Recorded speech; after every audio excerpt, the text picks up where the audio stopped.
They laughed at me while I was still standing there like I couldn't hear them, like I wasn't even real. That's the funny part about being underestimated. People don't bother whispering. They just say it out loud, right to your face. And in that moment, with my shoes half soaked from the rain and my name badge hanging crooked on my chest, I realized something quiet but dangerous was waking up inside me. This wasn't just humiliation. This was the start of a reckoning. My name used to mean nothing. Just another guy people talked over, stepped around, or talked down to. I grew up learning how to disappear. Small apartment, loud opinions, no space for mistakes. I was the kid teachers assumed wouldn't amount to much, the guy coworkers assumed would always be stuck at the bottom. You know the type. Reliable, quiet, replaceable. At least that's what they thought. Back then, I worked security at a high-end corporate complex downtown. Glass walls, marble floors. People in suits who smelled like confidence and expensive cologne. My job was simple. Check badges, open doors, stay invisible. And I was good at it. Too good. Invisible enough that executives would insult me while waiting for the elevator like I was part of the furniture. I heard things about myself I don't think they even realized hurt. Comments about my education, my background, my place. Yeah, that word came up a lot. Place.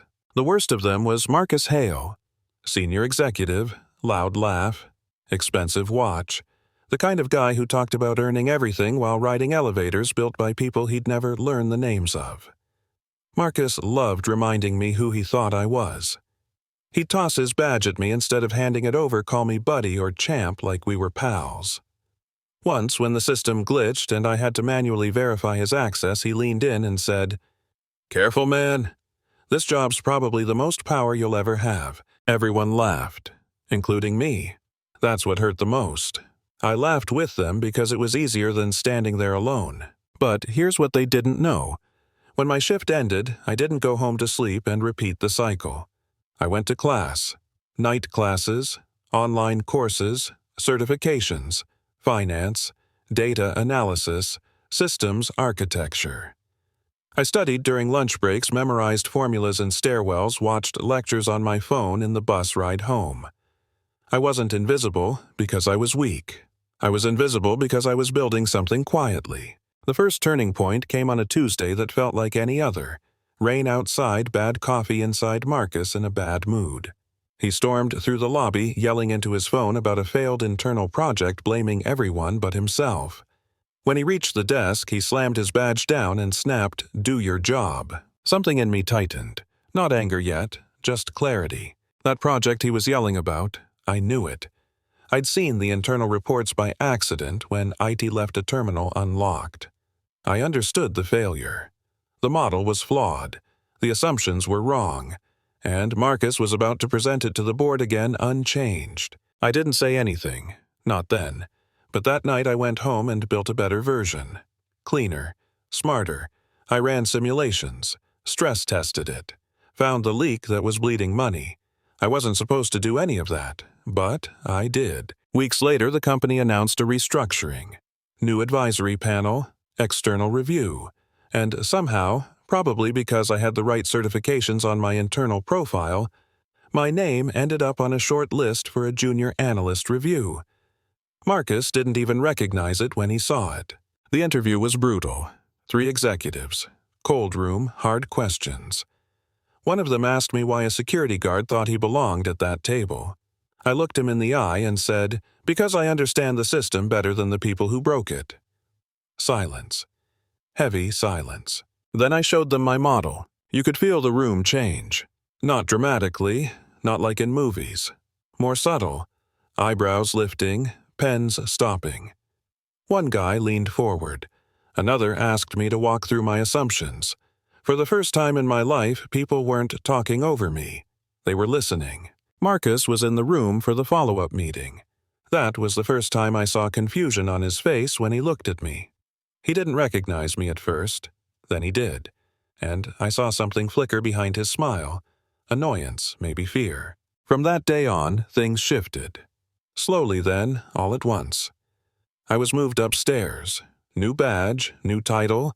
Same building, completely different air. People who used to walk past me now nodded. Some smiled. Some avoided eye contact. Marcus.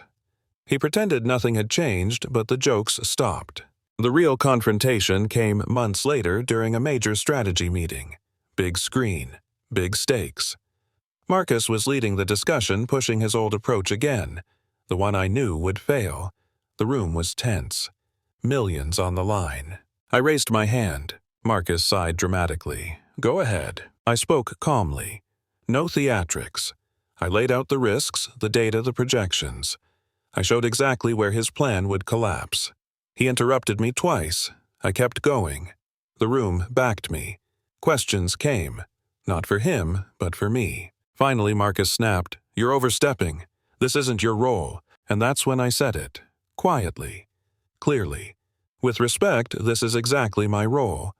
Fixing problems before they cost us everything. You could hear the air conditioner humming. The CEO nodded. The vote went my way. Marcus didn't look at me after that. He resigned 3 months later. Officially, it was for personal reasons. Unofficially, everyone knew. The guy who once told me this job was the most power I'd ever have couldn't stand being corrected by the person he used to belittle. Here's the thing, though. The victory didn't feel the way I imagined. There was no explosion, no applause. Just a quiet moment one evening when I walked past the security desk and saw a new guy standing where I used to stand being talked over, ignored. I stopped, looked at him, said, "Hey, you good?" He nodded, surprised. I even noticed him. That's when it hit me. Winning isn't about switching places so you can look down on someone else. It's about breaking the cycle, about proving that the story people write for you doesn't have to be the one you live out. I wasn't special. I wasn't chosen. I was underestimated. And instead of letting that crush me, I used it. I stayed quiet when speaking wouldn't help, learned when no one was watching, and waited until my voice couldn't be ignored. So let me ask you this. Have you ever been judged by your job, your background, the way you look, or the room you walk into? And if you were, did it break you? Or did it build something sharper inside you? Drop your thoughts in the comments. I read them. All of them. And if this story hit a nerve, hit like, subscribe, and share it with someone who needs to hear this today. Because the world is full of people being underestimated, and some of them are quietly preparing to change everything.